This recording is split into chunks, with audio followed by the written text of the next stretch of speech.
Räägin sellest, et nüüd nagu AI ajastul terviklikumalt, miks ja kuidas riigid kasutavad tehnoloogiat selleks, et efektiivsust tõsta. Räägin natukene laiemalt mõtetest, mis me oleme siin nagu natukene koos pusinud Otiga, Tartu Ülikooliga ja natukene mõne teise teaduriga, mis formuleerisime ka teatud sorti nagu white paperiks, valgeks raamatuks, mida saate nagu otsida ja leida, kes tunneb huvi. Aga jutt algab siit kohast, et kui me mõtleme nagu AI-st või mingist muust tehnoloogiast, siis kas me saame sellest, mismoodi ühiskond või riigid on varasemalt tehnoloogiat adapteerinud, natukene ekstrapoleerida, mis tegelikult nüüd võiks juhtuma hakata. Kas me saame kuidagi? Ja see kaugeltki mitte ei ole see esimene kord. Et siin on mõned väga suured nagu näited, kus kohas nagu fundamentaalselt ühiskond on muutunud, siis kui on mingisugune uus tehnoloogia nagu pilti tulnud, kuidas riik toimib, kuidas ühiskond toimib, kõik nagu teistmoodi, nagu mingisuguse aja jooksul, mitte nagu üle päeva, aga näiteks 2 dekaadi jooksul. See on mitu korda juhtunud. Siin võib nagu väga varasesse aega nagu minna, aga saab rääkida ka näiteks 50-ndatest, kui tuli nagu raamatupidamine. See on ka fundamentaalselt muutis, kuidas tegelikult ühiskond, majandus ja riik nagu toimib. Hetkel nüüd me tõesti arvame, et see viimane kast selles nagu pildis on nagu AI, tegelikult mis selle nagu mõjukus nagu saab olema, tegelikult keegi veel päris täpselt ei tea, aga näiteks 20 aasta pärast me teame, aga mitte enne. Me ei kindlasti tea seda järgmine aasta või ülejärgmine aasta, aga on mõned asjad, mida me tegelikult teame. Me teame, mis on selle mõju riigile lähtuvalt sellest, kuidas me tegelikult AI-d, tehisintellekti, kuidas me seda nagu adapteerime. Et selleks, et sellest nagu aru saada, mis me selle all mõtleme, tuleb meeles pidada, et on erinevaid seadused, on Conway's law, on teised nagu seadused, mis nagu ütlevad meile seda, et tehnoloogia tegelikult muudab seda, kes me oleme olemuslikult. Et siin on nagu palju nagu näited või nagu lihtsalt näited nagu tuua mõned, et kui me nagu riigis adopteerime väga palju näiteks seda mass surveillance, lõrnamegi, mis eesti keeles on, tehnoloogiaid, siis tegelikult riik ise ka muutub jälgimisühiskonnaks rohkem. Me teame seda. Me teame ka seda, et mida rohkem me tsentraliseerime, tegelikult seda lihtsam on väärkasutada inimeste andmeid eesmärkidel, mis ei ole võib-olla nagu legitiimsed ja nii edasi. Et see muudab seda. Et suures plaanis me saame nagu öelda seda, et digiriigi analoogi põhjal, et digiriik ja riik on täpselt üks ja sama asi. Kui me siis adapteerime tehnoloogiat, näiteks nagu AI-d, selle puhul ka, kuidas me seda teeme, tegelikult mõjutab tohutult palju seda, et kes me ise lõpuks oleme. Ja minnes siit nagu edasi, mõeldes et kuidas me siis peaksime tehisintellekti adapteerima, me peame kõigepealt silmas pidama, et mis on üldse selle nagu eesmärk, mida me tahame sellega saavutada, minnes tagasi selle efektiivsuse juurde. Et kui me mõtleme, mis asi üldse on see efektiivsus, et riik adapteerib tehnoloogiat selleks, et saavutada efektiivsust, siis me peame minema tagasi selle juurde, mis on see üleüldine policy cycle, mismoodi tegelikult riik adapteerib tehnoloogiaid üleüldse. See kõik algab pihta nagu usaldusest, kui on usaldust, siis on poliitilist kapitali selleks, et reformida, kui on poliitilist kapitali selleks, et reformida, siis on võimalik võtta kasutusele uusi tehnoloogiaid, mis tõstab operatiivset efektiivsust ja see omakorda, kui me kasutame maksumaksja raha võimalikult efektiivselt, siis tõuseb usaldus. Ja see on niisugune nagu virtuous cycle või nagu lõputu ring, mis siis nagu, kui ta nagu hästi implementeeritud, toob see nagu positiivse efekti tervesse ühiskonda. Ja fundamentaalselt tehnoloogia on kogu selle keskmes. Et kuidas me seda teeme, sellest siis kas see ring toimib või mitte nagu sõltub. Veel tähtsam selle puhul on see, et kellele me seda teeme. Siit tuleb vahe sisse demokraatlike ja mittedemokraatlike riikide puhul. Demokraatlikes ühiskondades see ring pöörleb ümber inimeste. See tähendab seda, et me kasutame tehnoloogiat selleks, et kõik inimesed saaksid sellest efektiivsusest kuidagi moodi osa. Kõik inimesed, kes riigis elavad, mitte ainult riigiametnikud või siis nagu 10 ettevõtjat. Kõik inimesed. Et demokraatia eesmärk võiks siis justkui nagu olla, et maksimaliseerida ressursside efektiivsust ja kasutust tervele ühiskonnale. see autokraatlikes ühiskondades on fundamentaalselt teistmoodi ja seetõttu me tegelikult näeme ka seda, et kuidas tehnoloogiaid adapteeritakse, toimub demokraatiates ja autokraatiates üsna erinevalt. Ja see tähendab ka seda, et samad poliitikad ei toimi nendes demokraatlikes ja mittedemokraatlikes riikides samamoodi. Et üks sobitus ei kehti teisele, sest nad lihtsalt ei tööta, kuna nad üritavad saavutada täiesti erinevat eesmärki. Nüüd ongi, et kuidas me selles ringis, efektiivsuse ringis navigeerime, selle käigus tuleb teha kompromisse. Alati on kompromissid, nendes kompromissides põhilised kompromissid, mis tuleb teha, on seda, et riigiaparaat on tegelikult igiliikur ja tohutult suur, 30% GDP-st tüüpiliselt on seotud kuidagimoodi riigiga, see on üüratu kogus. Sellest näiteks lihtsalt võrdlusena sellest kas või avalik hange 10–15% GDP-st, SKP-st. Et see on tohutu mass, tähendab seda, et sellest keerukuses navigeerimine on üks trade-off. Teine on ilmselgelt, kui palju selles kõiges on iseseisvust, riikide suveräänsust, et kui palju nad saavad tegelikult ise otsustada versus kasutada kellegi teisi tehnoloogiaid. Ja kolmas plaan siis on, et mis on see pikaajaline versus lühiajaline efekt, mida saavutatakse. Et kas väga kiiresti midagi teha selleks, et saavutada kiiresti mingisugune efektiivsuse efekt versus siis see, et pikaajaline kasumlikkus. Aga mis on oluline see puhul on see, et tegelikult demokraatlikes printsiipides ei tule teha järeleandmisi. Et kui me tehnoloogiaid adopteerime, siis põhiline asi, mida meeles pidada, on see, et demokraatia ise tegelikult representeerib efektiivsust. Demokraatia olemuslikult need printsiibid, tüüpiliselt mõeldakse, et see on siis representatsioon, läbipaistvus, konkurents ja nii edasi, self-organization, ise organiseerumine. Need printsiibid on nähtavad looduses, evolutsioonis ja mujal. Ja see olemuslikult väga makroskaalas toob efektiivsuse.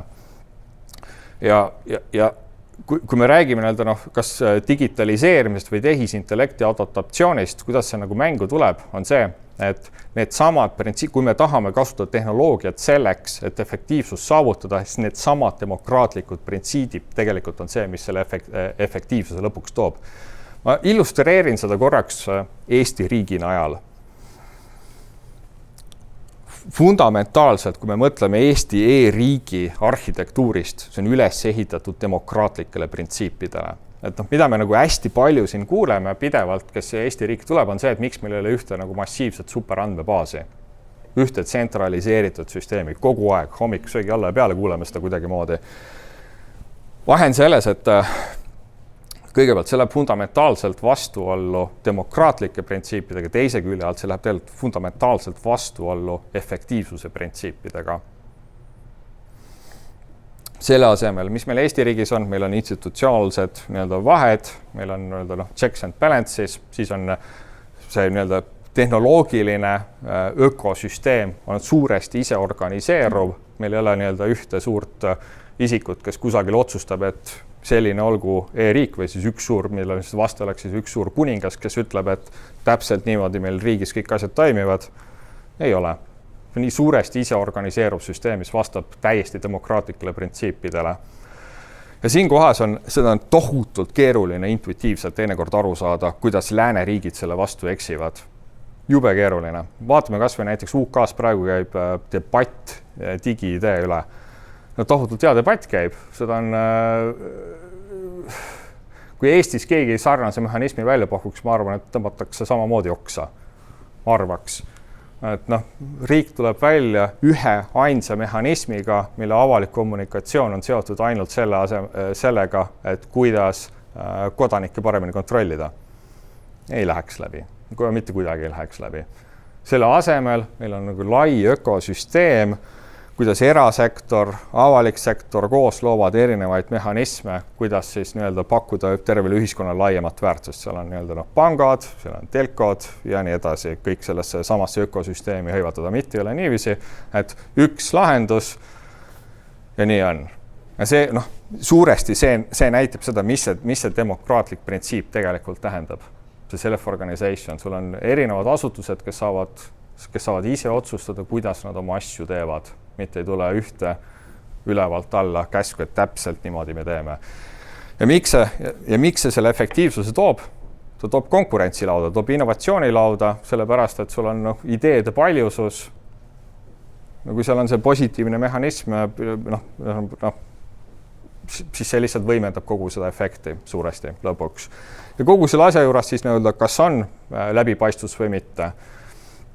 Et Eestis meil on üsna nagu fundamentaalne läbipaistvus, võib-olla nagu võrreldav teiste nagu Põhjamaa riikidega, mõnes kohas võib-olla isegi parem, võib-olla mõnes kohas kehvem, aga see on nagu täiesti teine efekt võrreldes sellega, mida on näha paljudes lääneriikides. Ja näide kusagil UK-s, eks ju, et kui sa tahad teada, kes on su avalik andmeid kasutanud, kirjutad ühte büroosse, saad 180 päeva jooksul võib-olla vastuse. Hoopis teine asi. Seda sorti printsiibid, need on need, mis tegelikult toovad selle ühiskondliku, siis selle kasuefekti. Pane seda nüüd nagu sellesse AI konteksti rohkem lähemale. Mis me selle all mõtleme? Et esmajoones, kui me räägime nagu sellest AI kasutusest samamoodi, et alusprintsiibid, need on need, mis on nagu olulised, et kuidas me tegelikult AI-d riigis üldse nagu ühiskonnas kodanike juurde toome. Kas ta on usaldusväärsetel printsiipidel tehtud või mitte. Nüüd, kus AI valdavalt, me räägime siin massandmete kasutamisest, andmete kokkutoomisest, kas kodanik endiselt omab selle üle mingit kontrolli või mitte, arvatavasti see saab olema üheks alusnähtuseks, et kas selle siis juurutamine suuremas, laias mastaabis õnnestub või mitte. Kui me suudame seda teha samasugustel printsiipidel nagu digitaliseerimisega, siis ilmselt õnnestub. Kui mitte, arvatavasti mitte, vähemalt mitte demokraatlikus ühiskonnas. Teine asi, mis me peame meeles pidama, on, et valdavalt me ikkagi räägime informatsiooni kokkutoomisest, infosüsteemidest, kõik need äpid ja asjad, see tegelikult on ainult see, mis on võib-olla veepinna peal, aga mis on veepinna all, me räägime tohutult keerulisest institutsioonilisest nagu tööst, kuidas erinevad riigiasutused, nende andmed ja protsessid nagu kokku tuua, kus AI-l on absoluutselt oma roll, aga see ei võta ära kogu seda vaeva, et kuidas tuua erinevad asutused, nende andmestikud ja luua sellest nagu ühine nagu arusaam. Hea näide sellest on minu arust on Justiitsministeerium, mis on ainulaadse nähtusena maailmas nagu loonud nagu ühtse suhteliselt paberivaba kohtusüsteemi, kuidas sul nii politsei, kohtud kui ka erinevad õigusloome osapooled räägivad ühte keelt, kasutavad sama andmestikku ja tänu sellele nagu tsiviilmenestlikult suudetud suhteliselt paberivabaks viia. See on täiesti ainulaadne nähtus, kuna kujutate ette, et advokaadid töötavad ilma paberiteta. Mujal maailmas ei kujutata, tegelikult Eestis natukene kujutame juba. Ja see on see keeruline pool kogu sellest asjast. Ja kui see on olemas, mida AI saab kiirendada, aga ta ei saa nagu täielikult maagiliselt lihtsalt kogu seda efekti kuskile nagu kasti sisse panna ja öelda, et nüüd siin on üks e-valitsemise kast, seda ta ei tee. Siis õnnestub luua väga palju targemaid teenuseid. Midagi, mis näevad hoopis teistmoodi välja, umbes kui meil tulid väga hea andmekasutuse, ristkasutuse pealt tulid kunagi nagu proaktiivsed teenused, sündmusteenused, millega on omaette probleemid, aga ikkagi siis on võimalik luua täiesti uut sorti nagu teenuseid, millest ma kujutan ette, et siin paneelis räägitakse lähemalt. Aga kui me mõtleme nagu AI teenustest, siis ka üks väga keeruline asi, mida praegu veel eriti võib-olla natukene, kuidas see narratiiv nihkunud on, et kõik armastavad jubedalt praegu chatida AI-ga. Tihtipeale nüüd peame mõtlema sellest, et kas see on nüüd kõige efektiivsem meetod, kuidas teenuseid tarbida. Kõige efektiivsem meetod, kuidas teenust tarbida, on see, mis kulutab kõige vähem aega. Kui midagi õnnestub teha nagu 1 või 2 või 3 klikiga või üldse ei pea mitte midagi tegema, see on kõige parem. See on kõige parem. Teenus, mida sa ei näe, mis lihtsalt toimib või siis on tohutult lihtsasti. Et mida me kindlasti näeme praegu väga palju, on väga halb AI kasutus. Seda näeb jube palju. Keegi teeb mingisuguse chatboti kusagil, kutsub seda innovatsiooniks, nad tegelikult ei tee mitte midagi uut ega tarka. See on niisugune tüüpiline asi. Ja selle puhul ongi see, et nii-öelda, et kas see tegelikult toob nagu lisandväärtust. Me teame, et tehisintellekt toob lisandväärtust, aga ainult siis, kui seda väga targasti kasutada. Ja viimase punktina, et mis on nagu võib-olla keerulisem asi on see, et tehisintellekt muudab ka tegelikult demokraatia olemust terviklikult ühiskonnas. Me teame seda, et ma julgeks mürki võtta, et enamus siin ruumis ilmselt kasutavad mingit pidi kas ChatGPT-d või Geminit või midagi siukest, kes tegelevad ka poliitikaloome või mingi sarnasega, tegelikult enamus inimesi kasutavad. Mis tähendab seda, et tegelikult selle mastaapne efekt varem või hiljem on see, et mingid tegevused, eriti policy makingu juures, muutuvad väga palju kiiremaks. Sellel on võttis mingisuguse uurimuse researchi tegemine varasemalt nagu X aega, nüüd võtab oluliselt palju kiiremini. Kui mitte veel, siis varsti, aga see efekt on kindlasti. See keeruline asi, mis juhtub, on see, et kui meil on väga palju kui digitaliseerituse tase on kõrge, kui meil on väga palju reaalajalist informatsiooni, mille pealt teha paremaid otsuseid, kui tehisintellekt ka seda protsessi kiirendab, siis tegelikult meie demokraatlikud protsessid ise jäävad natukene pudelikaelaks. See on see keeruline koht, et me suudame äkitselt väga palju kiiremini otsustada, näiteks, et ma ei tea, mida tarka tasuks sinna nagu järgmisena ehitada detailplaneeringu raames, aga keegi kusagil peab kokku tulema ja otsustama, kas see nüüd nagu ka hea otsus või mitte. Ja see debatt, mis nagu maailmas suuresti käib, nüüd on tänasel päeval seda, et mis saab demokraatiast siis, kui tehisintellekt suudab seda tsüklit niivõrd palju kiirendada, et tegelikult inimene muutub pudelikaelaks. See on see tegelikult see päris ohukoht. Ja sellele tegelikult on ka vastuseid olemas. Et vastused, mis tegelikult juba täna ühiskonnas toimivad. Me räägime otsedemokraatiast, me räägime siin erinevad representatsioonid nagu vedeldemokraatia ja nii edasi, et on võimalik ka enda delegatsiooni otsust, on võimalik enda representatsiooni mingis konkreetses küsimuses näiteks edasi delegeerida siis nii-öelda tehisarule ja nii edasi. On olemas erinevaid kontseptsioone, mis kõik tegelikult endiselt suudavad demokraatiat hoida nagu koos. Aga see on see keeruline debatt. Samamoodi näiteks Šveitsis on nagu hea näide. Šveitsis on umbes kord kvartalis või 2 korda kvartalis on referendum. Me siin võib-olla seda päris nagu ette ei kujuta, aga seal on, eks ju. Seda peetakse võib-olla mingis mõttes sükkseks etaloniks, et võib-olla AI ajastul, kus tuleb lihtsalt, kuna see politsei tsükkel hakkab kiirenema, tuleb hakata tegema võimalikult palju kiiremini otsuseid. Äkki see. Et ühesõnaga, aga minu arust see ongi, see on see põhiline keeruline debatt kogu sellest tehisarumaailmast, mis saab demokraatiast siis, kui see tsükkel käib niivõrd palju kiiremini kogu aeg. Lõpetuseks, keeruline asi selles on see, et me räägime jube palju tehnoloogiast.